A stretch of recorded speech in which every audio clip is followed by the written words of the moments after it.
Hello, my name is Randy Robinson. I'm the National Sales Manager at Civacon. Today we're going to talk a little bit about truck tanks and what makes them unique or different than a petroleum trailer. They set up very similar to a petroleum trailer, a lot of the same overfill equipment and valves and fittings. The exception is how they deliver product. So please check out the Petroleum 101 video. Prior to watching this video would make a lot of sense. So a truck tank, the name truck tank comes from, it's an actual tank mounted to a truck. It's permanently mounted to a truck, unlike a semi-trailer where it's a trailer. So what makes a truck tank somewhat unique is they're not doing bulk deliveries like a semi-transport petroleum trailer, where a bulk delivery means they load a particular compartment and they deliver that whole compartment at typically a retail gas station. A truck tank is doing metered, relatively smaller deliveries of smaller quantities, and more often they're changing over from gas to diesel, clear diesel, dye diesel. And to do that, you need some special equipment. You're going to need a pump, because these are pumped and metered off, unlike a petroleum trailer where it's a gravity unload. You're going to need a meter, a way to meter how much product's coming out of that particular compartment. And then you need a way to dispense that, a hose reel and a nozzle where they can take that to a particular piece of equipment. One way to look at these trucks is you could almost refer to them as almost a gas station on wheels, if you will. So in a truck tank, you have to have a way to get that product from the compartment to the pump. And there's really three ways to do that. The first way is commonly referred to as swapper hose or jumper hoses, dry disconnects. That's where, and typically they're in the back of the truck, there's a hard rigid pipe teed off of the compartment that runs to typically the rear of the trailer.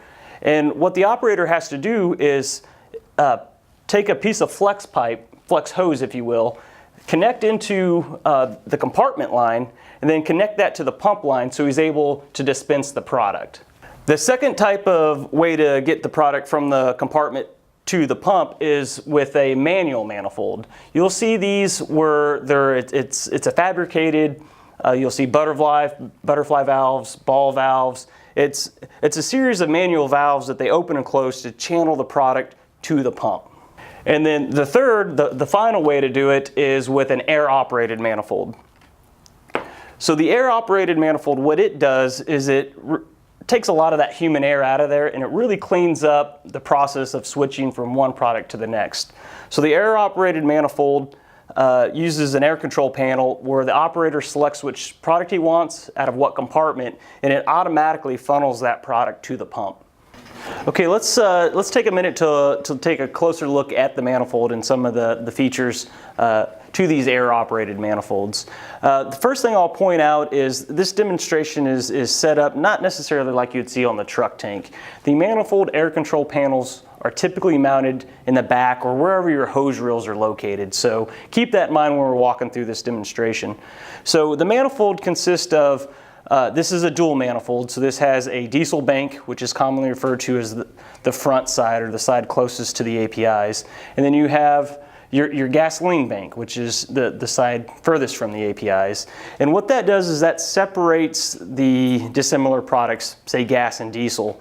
You then have here your discharge lines. You have one here and you have one here. That's the portion of the manifold that goes to the pump, then ultimately to the hose reel. So the manifold keeps those products segregated, and the operator picks which compartment or which product he wants using his air control panel, and that opens the particular compartment that he needs. One thing to keep in mind when you're loading an air-operated manifold system is you really don't want the manifold open during loading. It's as if the manifold's not there. It loads right through the APIs, right into the compartment. And so these would be mounted in the rear by the hose reel, but you'll need a way when you're loading to open up your vents and your internal valves. That can be done by a simple push-pull switch called a load switch, mounted near the APIs or the load heads. When you pull that switch, what it does is it opens all your vapor vents and your internal valves, and you're ready to load. Okay, so let's talk a little bit about the unloading process using an air-operated manifold. Again, these air control panels are your manifold control panels located somewhere near your hose reels.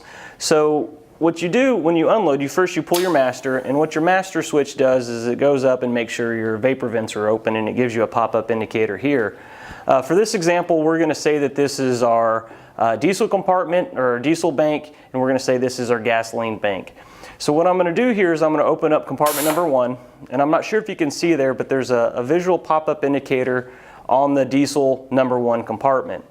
So what's happening at this point is product is flowing out of the compartment, down through this cylinder here, and into the outlet line going to the pump.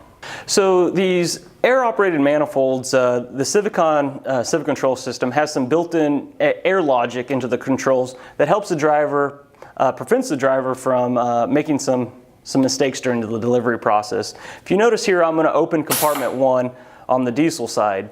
You would never want to have both of these compartments or both sides of this manifold open at the same time. So if I were to go over and try to open the gas side, that knob is physically locked out. I can't pull that switch. But I can open another compartment of diesel. So I can pull this switch. If you notice, this indicator is open and this indicator is open, which is a safe mode because I'm unloading possibly 2 compartments of diesel. But if you'll notice here, where if I come in here and I close compartment number 2, I close this compartment, I can open compartment number 2 on my gas side. So I am unloading diesel and I'm unloading gas, and the manifold keeps it completely separate where you're not crossing over. One of the things you might notice on this system are the product returns. What the product returns allow an operator to do is to switch from product without having to climb on top of the compartment and purge his hose reel. So in this example, let's just say an operator needs to switch from dye diesel to clear diesel. So let's just say we have the hose reel and the pump full of dye diesel and he's ready to switch. So you can see my dyed compartment is open. I would take my nozzle and I'd connect it to the product return, and then I would close my dyed compartment. I would then open my clear compartment, which would flood the outlet line of that manifold system, and I would actually be using that clear product to push the dyed back into that compartment. So what the operator would do is once he has it connected, he would start pumping that product in, and he would see the dyed diesel in this sight glass. Once that product will turn from a dyed to kind of a pink color and then ultimately to a clear color, the operator knows now at this point he's completely purged his line and he's now safe to deliver the clear diesel. The last thing I wanted to point out on these air-operated and pneumatic systems are the e-stop feature of it. So what we have here on the side of this display is a switch here to represent the emergency shutdown switch. And when I press it, I'd like you to keep an eye on a couple of these knobs that we have pulled out here. If you noticed, those knobs physically were reset or sucked back into the closed position. It doesn't exhaust the air like other systems. We do this for a safety feature. What it does is it resets it to a safe condition, so when that air is re-energized, valves won't come open. You're back to a start or a neutral position to allow the driver to understand what potential problem might have been going on. So I just wanted to take a quick second here to kind of point out the shutdown procedure on these manifolds and hopefully give you some helpful advice to help take some wear and tear off of the hose reels, the pumps, and the meters.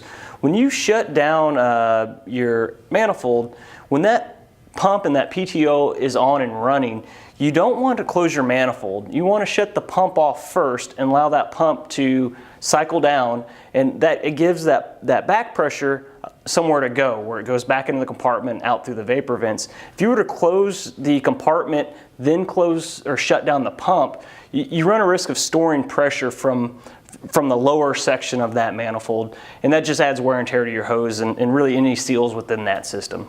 So thanks for watching this video. Hopefully you found it helpful. If you need additional pneumatic schematics, wiring diagrams, additional troubleshooting technical information, please check out our website at civacon.com and also check out some of our other YouTube videos. Thanks for watching.